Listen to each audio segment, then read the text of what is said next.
Something has gone terribly wrong in America's pastures. Major meatpacking companies like Tyson Foods are closing facilities. Beef prices have jumped nearly 25% in just 2 years. And the real shocker, ranchers themselves are saying this is just the beginning. So what happened? How did we get here, and what does it mean for your dinner table? Welcome to one of the most significant agricultural crises America has faced in modern times. We're talking about a cattle shortage so severe that industry experts are comparing it to events that haven't been seen since the early 1950s. But unlike natural disasters that arrive suddenly and dramatically, this crisis has been building quietly for years, growing worse with each passing season, and now it's reached a critical inflection point that's reshaping the entire food industry. To understand where we are today, we need to go back and understand how we got here. The story actually begins more than a decade ago. Around 2010, America's cattle ranchers were operating in what seemed like normal conditions. The herd was stable, production was steady, and the industry had settled into predictable patterns that had worked for generations. But then, slowly at first, conditions began to deteriorate. It started in the American Southwest, where ranchers began noticing that their pastures weren't recovering the way they used to. The grass wasn't growing back as quickly. The water that always seemed available was becoming scarce. The signs were subtle at first, but they were unmistakable to anyone who worked the land. What these ranchers were experiencing was the beginning of a historic drought that would define an entire decade and set in motion a chain of events that we're still dealing with today. This wasn't just a dry year or two. This was a persistent, relentless dry period that affected vast regions of the country, particularly the ranching heartland of Texas, New Mexico, Oklahoma, Colorado, and other states that form the backbone of American beef production. As the drought deepened year after year, ranchers faced an impossible decision. They could hold on to their herds and watch their animals starve, or they could sell them to market early to avoid losing everything. Most chose to sell, and they had to sell a lot. Between 2010 and 2015, ranchers across the country began liquidating their herds at rates that hadn't been seen in decades. Cows that would normally have been kept for years of breeding were sent to slaughter. Young heifers that should have been the foundation for the next generation of cattle were sold off. It was a mass culling driven not by choice, but by desperation. Ranchers were trying to survive, trying to preserve at least some value from their livestock before the drought killed them completely. The consequences of those years are still haunting the industry today. You see, rebuilding a cattle herd isn't like restocking a warehouse. You can't just order more cattle and have them arrive next week. Building cattle takes time, real, significant time. A calf takes 9 months to gestate. It then takes 2 to 3 years before that calf is mature enough to breed. Another 9 months for that breeding to produce a new calf. That means from the moment a rancher decides to rebuild, it could take 4 to 5 years before the actual fruits of that decision start to materialize into a larger herd. And that's assuming nothing else goes wrong. It's assuming the drought ends. It's assuming feed prices remain stable. It's assuming the rancher can survive financially during those years of rebuilding when they're retaining animals instead of selling them. So when ranchers made the decision to liquidate during those tough years, they didn't just set back production for a year or two. They created a structural problem that would take a full decade or more to recover from. And here's where it gets worse. The drought didn't end on schedule. The drought got worse. As we moved into 2020, 2021, 2022, and beyond, the drought that started in parts of the Southwest began expanding. It spread northward. It spread eastward. By 2026, nearly 3/4 of the entire beef cow herd was operating under drought conditions. 3/4. That's not just a regional problem anymore. That's a national crisis. Meanwhile, something else was happening that compounded the damage. Production costs for ranchers began climbing dramatically. Feed costs skyrocketed. Labor became more expensive. Energy costs increased. Veterinary expenses grew. All of these factors combined meant that even ranchers who wanted to rebuild their herds found themselves unable to afford it. They were caught between the rock of environmental disaster and the hard place of economic reality. The drought had destroyed their pastures and their water supplies. Rising costs meant they couldn't afford to buy supplemental feed to compensate. Many ranchers who had operated for generations found themselves unable to continue. Some sold their land, others simply walked away. The ranching community, particularly in the hardest hit areas, began to shrink. By January of 2026, the federal government released the official cattle inventory numbers, and they were startling. The United States had approximately 86.2 million cattle and calves. That number doesn't sound particularly small on its own, but put it in context. And it becomes terrifying. 86.2 million is the smallest cattle population the country has had since the early 1950s, 75 years ago. Think about that. We're talking about a herd size that's smaller than what America had during the Eisenhower administration. From 1919 to 2019, just 7 years earlier, The United States had approximately 94.7 million cattle. We've lost more than 8 million head of cattle in just a few years. That's an enormous decline, and the rate of that decline is accelerating. Even more concerning is the composition of that remaining herd. The beef cow herd, which is the reproductive foundation for future cattle production, had fallen to 27.6 million head by January 2026. That's the smallest the beef cow herd has been since 1961. 61. We're not just talking about the smallest herd in recent memory. We're talking about a historically unprecedented contraction in the breeding population, and with fewer breeding cows, there are fewer calves. The 2026 calf crop is projected to be 32.5 million head, the lowest on record. This is the 9th consecutive year of declining calf numbers. We're not looking at a one-year blip. We're looking at a structural collapse in cattle production that has been happening year after year after year. By the middle of 2026, the implications of this crisis were becoming impossible to ignore. The major meatpacking companies, which depend on a steady supply of cattle to keep their facilities operating, were facing an impossible situation. They were receiving fewer and fewer cattle at their plants. Ranchers had less to sell. The animals they did receive were larger and heavier because ranchers were holding them longer before selling them, trying to maximize value from smaller numbers. But even as individual cattle got bigger, the sheer volume of meat being produced was declining because there were fewer animals total. Tyson Foods, one of the largest meatpacking companies in the world, made a dramatic announcement. The company would close beef processing facilities in Illinois and Utah. They would pursue the sale of another facility in Washington. This wasn't minor restructuring. This was major facilities going offline. Tyson called it one of the most historic cattle shortages the country has ever experienced. Think about the weight of that statement. A company that's been in the beef business for decades, that has infrastructure and expertise and established markets, is saying this is the worst they've ever seen it.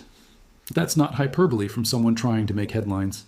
That's a sober assessment from industry professionals who understand exactly what they're dealing with. The closure of these facilities means hundreds of jobs are disappearing. Entire communities that have depended on meatpacking plants as their primary economic engine are facing disruption. But the real consequence extends far beyond those communities. When major processors reduce capacity, it signals that the entire supply chain is broken.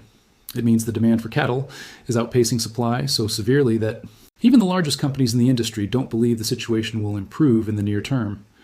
And if they're closing facilities now, imagine what that means for future production years, when the calf crop that's being born today finally reaches market weight in 3 or 4 years. Those facilities aren't just closed temporarily. They're closed because the companies don't expect to need that capacity for years to come. This crisis is being felt at every point in the supply chain. At the ranching level, producers are making impossible choices about how many animals to retain for breeding and how many to sell. Holding animals for breeding means less cash flow today, but selling too many means an even smaller herd tomorrow. It's a balancing act with enormous consequences either way. For feedlot operators who take young cattle and raise them to market weight, the situation is similarly dire. They need a steady supply of feeder cattle, those younger animals that haven't yet reached full size. But feeder cattle supplies are now projected to remain historically tight through 2027 and beyond. Some feedlots are running partially empty because there simply aren't enough cattle available to fill their facilities. And then there's the impact on consumers and the broader food system. As cattle supplies have tightened, beef prices have climbed dramatically. The retail price of choice beef was $8.51 per pound in August of 2024. By July of 2026, that same beef was selling for $10.49 per pound. That's an increase of roughly 23% in less than 2 years. For a family buying beef at the supermarket, that translates directly into higher grocery bills. What used to be an affordable protein has become a premium product that many families simply can't afford as often as they used to. But here's the thing. Experts are warning that the worst might not be behind us. The prices we're seeing now, high as they are, might represent just the beginning of a prolonged period of expensive beef. The calf crop for 2026 is the smallest on record. Those calves won't reach market weight until 2028 or 2029 at the earliest, which means the shortage that's already severe is about to get worse before it gets better. The feeder cattle supplies that are tight right now are going to remain tight. The animals that will eventually replenish the herd are simply not there. There's another factor that's making this crisis even more severe, and it relates to international trade. The United States-Mexico border, which normally handles significant cattle trade, remains closed to livestock. The closure was implemented as a precaution against the spread of the New World screwworm, a parasitic pest that can devastate cattle herds if it spreads. Under normal conditions, the United States imports approximately 1.2 to 1.5 million head of cattle from Mexico each year. Those are feeder cattle primarily. young animals that get raised in American feedlots and then processed. The loss of that supply stream is enormous. In a time when cattle supplies are already dangerously tight, losing 1.5 million cattle that would normally come from Mexico means the shortage is even more acute than it would otherwise be. There's been some progress on reopening the border, but it's happening slowly. The process has to be carefully managed to prevent any risk of disease introduction. And even as border discussions continue, there's uncertainty. If there's any sign of screwworm in livestock anywhere, the border could close again. So the risk of supply interruption remains, and ranchers and feedlot operators have to plan their operations around that uncertainty. The drought situation, which was the root cause of this crisis, remains severe. In late July of 2026, 48% of the nation's cattle were located in drought-affected areas. Compare that to just 14% a year earlier, and you can see the problem expanding rapidly. These aren't random areas either. These are the heartland ranching regions of Texas, Oklahoma, Kansas, Colorado, New Mexico, and other critical cattle states. The drought has been characterized as being in line with developing El Niño conditions, which meteorologists warn could persist and even intensify. There are now better than 2/3 odds of a strong or very strong El Niño event developing, which typically brings additional weather volatility and can worsen drought conditions in many regions. For ranchers trying to rebuild, this is devastating. Pasture and range conditions are declining, not improving. Ranchers who were just beginning to think about retaining more heifers for breeding, who were starting to consider that maybe, just maybe, they could afford to rebuild, are now facing the possibility of another year of drought-driven stress. Feed costs will likely remain elevated. Water will remain scarce. The timeline for herd recovery just keeps getting pushed further and further into the future. Industry analysts have been making projections about when relief might come, and the consensus is sobering. Darrell Peel is an extension livestock marketing specialist at Oklahoma State University, and he's studied cattle cycles for years. He's called January 2026 likely to be the cyclical low, suggesting that this might be the bottom. But he's also cautious about predicting a quick recovery. Nate Rempe, the president and CEO of Omaha Steaks, has been more explicit. He's predicted that meaningful herd building and price recovery won't happen until 2028 or 2029 at the earliest. That means we're looking at a minimum of 2 to 3 more years of tight cattle supplies and high beef prices.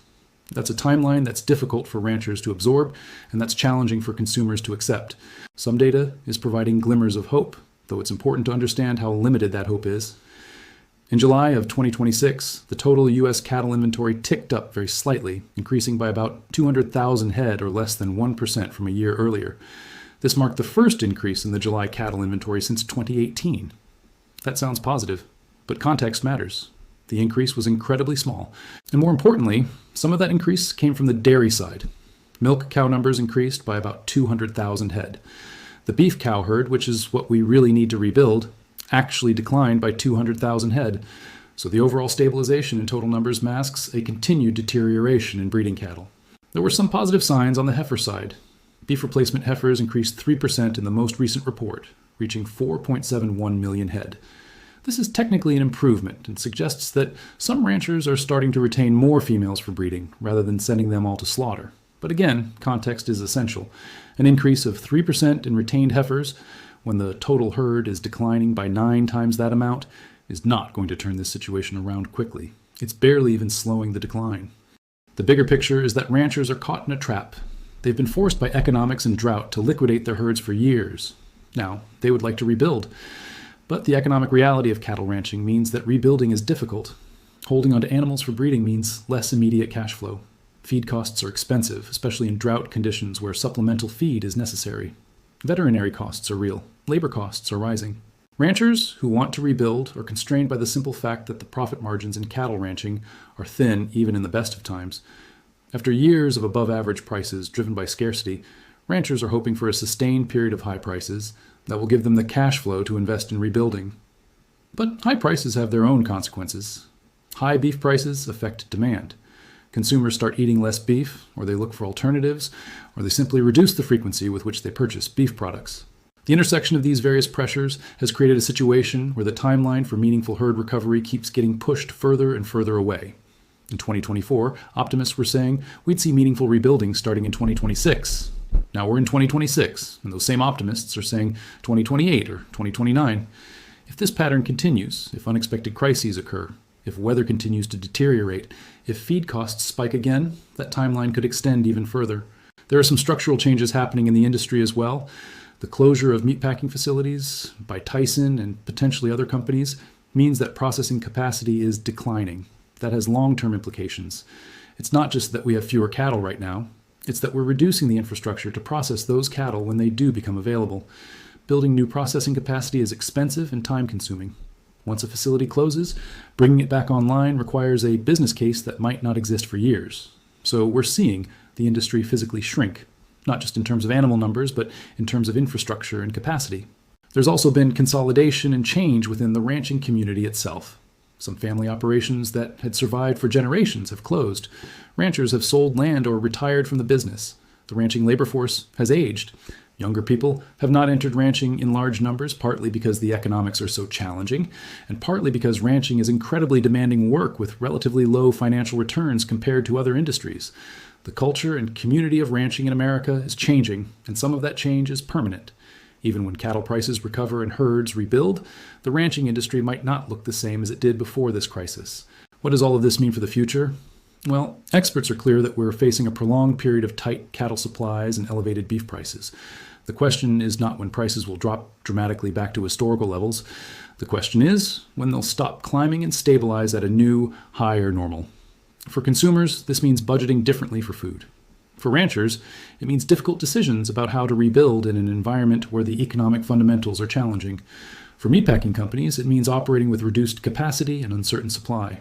For agricultural communities, it means economic stress and disruption. The other thing to understand is that this crisis is affecting not just cattle, but the entire cattle industry ecosystem.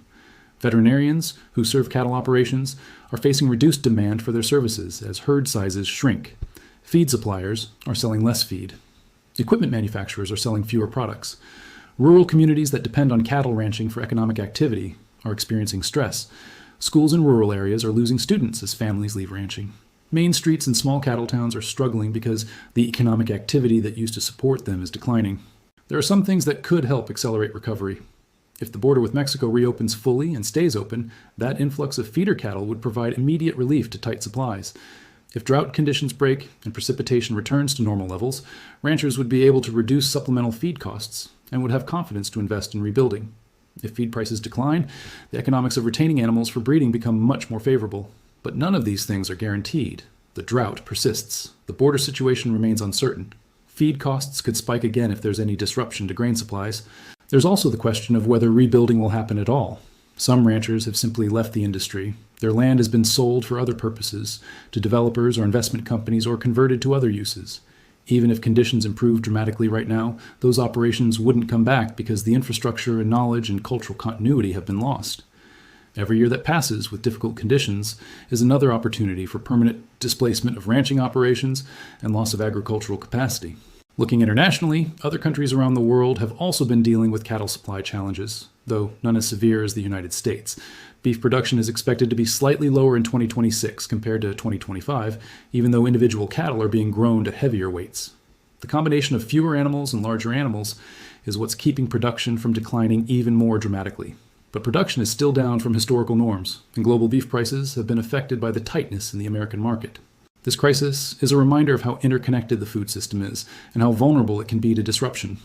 A drought that started affecting specific regions years ago has evolved into a national crisis that's affecting food prices and food availability across the entire country. It's affecting what appears on dinner tables in cities and towns across America. It's affecting the economics of rural communities that depend on agriculture. It's affecting the sustainability of an entire industry that's been central to American agriculture for more than a century. So where does this leave us? Well, we're in the middle of a historic crisis that's likely to persist for several more years. Beef prices are high and likely to remain high. Cattle supplies are tight and likely to remain tight. Ranchers are struggling with difficult economics and uncertain futures. Meatpacking companies are adjusting to a new reality of constrained supply and reduced processing capacity. And consumers are paying more for beef and learning to adjust their diets and food budgets accordingly. The crisis didn't come out of nowhere. It's the result of years of drought, years of high production costs, years of difficult economic conditions that forced ranchers to make impossible choices. And while there are signs of stabilization, there are no signs of imminent recovery. Even if conditions improve starting tomorrow, the mathematics of cattle production means that meaningful expansion in herd size won't materialize for several years. The calves that need to be born to replenish the herd aren't there yet. The infrastructure to handle increased production is being reduced, not expanded. What we're seeing is a fundamental challenge to American cattle ranching and beef production that will take years to resolve and that might permanently alter the industry in significant ways. For now, we're in a period of constraint and uncertainty where the shortage that started in the pastures has rippled out to affect the entire food system and millions of American consumers. The human element of this crisis cannot be overlooked. Ranchers are stewards of land managed for generations. A rancher selling breeding stock to survive during drought is making an emotional decision as much as a financial one. Some have spoken about the psychological toll of reducing herds. This dimension plays out in communities where ranching is central. Schools in rural ranching areas have seen enrollments decline as families leave agriculture. Rural hospitals struggle with reduced patient bases. Main Street businesses have closed. The ripple effects extend far beyond beef prices. They touch fundamental questions about rural America's sustainability and whether current cattle production methods can continue. Looking at technological innovations, ranchers are exploring improved pasture management and adaptive grazing strategies that work with variable water availability. There's research into drought-resistant forage crops. Feed efficiency improvements through better genetics could help offset feed costs. But these solutions require capital investment that many financially stressed ranchers don't have. The political dimension is significant. Different stakeholders debate whether this is a natural cycle of cattle production or whether government policy has played a role. Agricultural policy experts question whether the federal government should do more to support ranchers during rebuilding. There's discussion about consolidation and corporate ranching. As independent family ranchers have struggled and sold out, larger enterprises have absorbed some operations. This consolidation might alter American beef production. Some see this as necessary evolution. Others see it as concentration of food production into fewer hands. The consumer response to high beef prices has been important. Some have reduced consumption and looked for alternatives. Others have shifted to less expensive cuts. The demand response will affect how quickly the industry recovers. If high prices significantly reduce demand, when supply recovers, demand might remain permanently lower. One overlooked aspect is American food security. For decades, Americans relied on domestic beef production to meet protein needs.